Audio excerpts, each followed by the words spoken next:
Hey guys, Frankie here with the weekly reading for the collective, nothing too specific.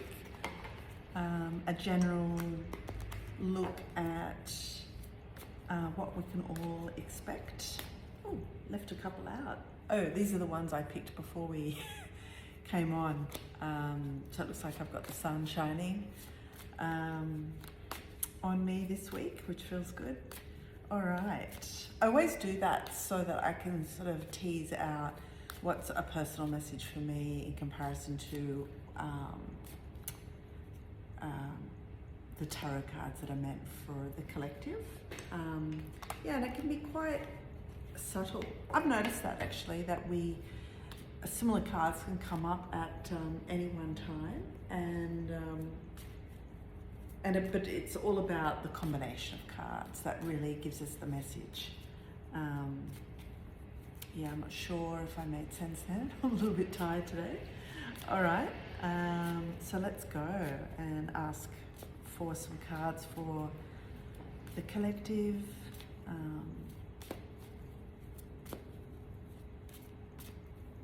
Okay, so the first one's the Empress, which can generally be all about creativity, but it's also about motherhood or mothering. And that's quite the combination, the Empress with the Fool. I feel like what it's saying is we're having a beautiful new beginning. Yeah. Oh wow, this looks interesting. Yeah, I think it's really interesting because sometimes when the Fool comes in, it's just the importance of remembering the role the Fool as an archetype has. Like it can be underestimated, its power. I like the idea of a fool in the court is the silly one was able to speak truth to the absolute power of the king or queen to the court under the guise of being funny and silly.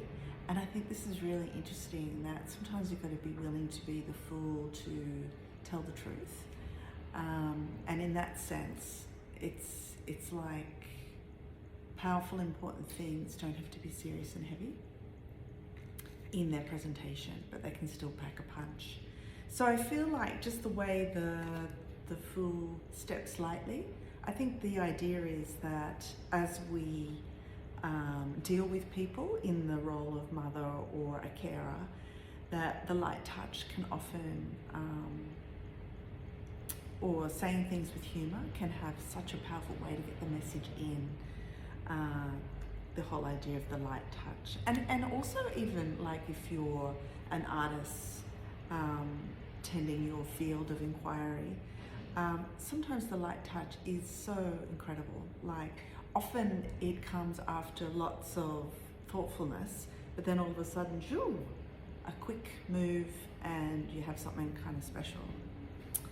And that beautiful expression of easy does it.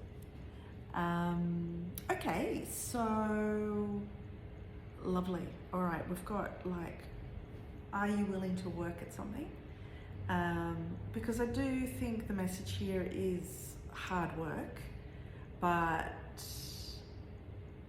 yeah, it's looking exciting. Hard work, and sometimes when you have to involve other people in something to really bring an ambitious idea through, there can be lots of energy,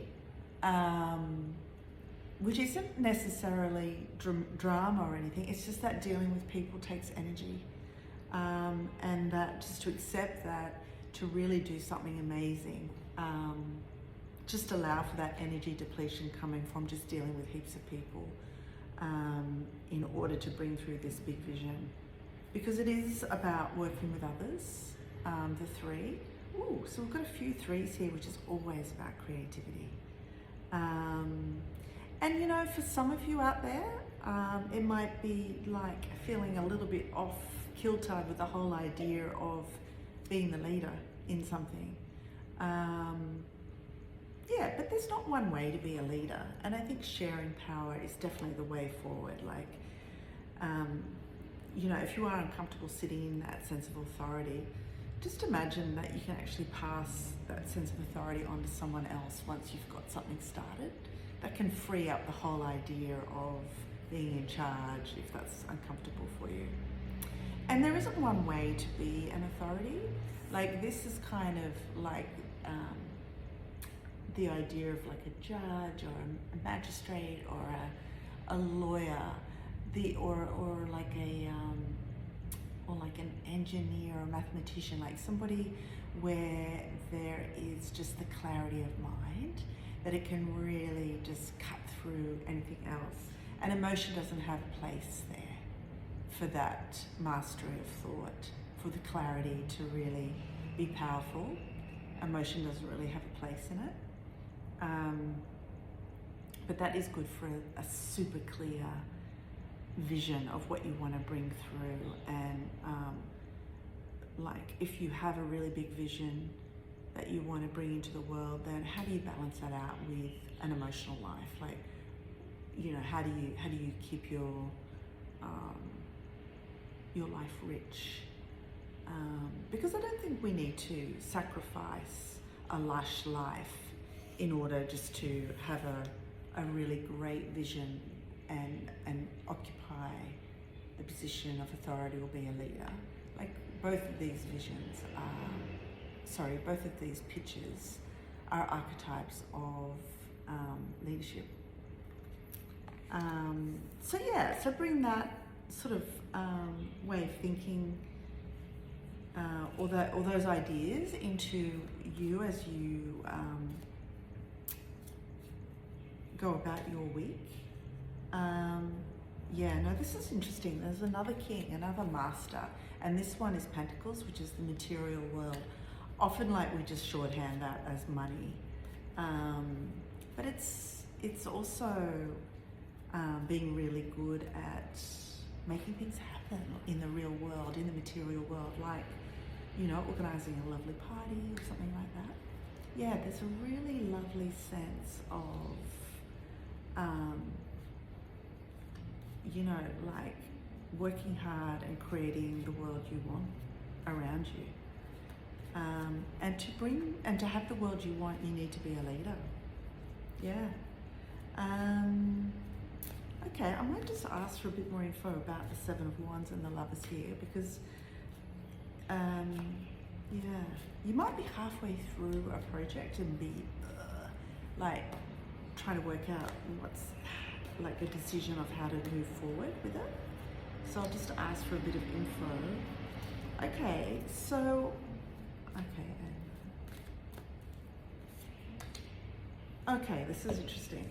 So yeah, I feel like the message with the Seven of Wands is you might be like 3/4 of the way through a project and just be going, and I think what they're saying is get back in touch with that feeling of how you began, like that lovely sense of spontaneity or delight or surprise that you had that made you really interested in your idea. Get back in touch with that. Yeah, because there's this real sense of blessing, and this is a weird card sometimes, especially in the Mythic deck. It's the whole idea of choice, but it's also Gemini, and Geminis have this amazing capacity for their mind just can move so quickly that can be hard for others to keep up with. Yeah, but it's like, I think what it's saying is trust your mind. I feel like something really wonderful is coming through if you trust your magical mind. And you know, that whole idea of mercurial, like, it can be a bit slippery.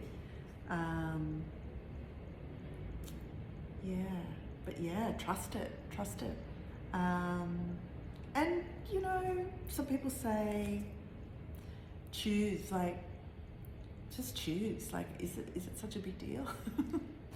I feel like the message, especially with the 10 of discs, is, you know, really celebrating what you've built, especially if it's around a loving relationship. It's really saying keeps rewarding you.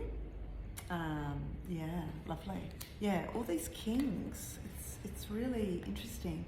I think there might be like this idea of, I might ask about the kings. Might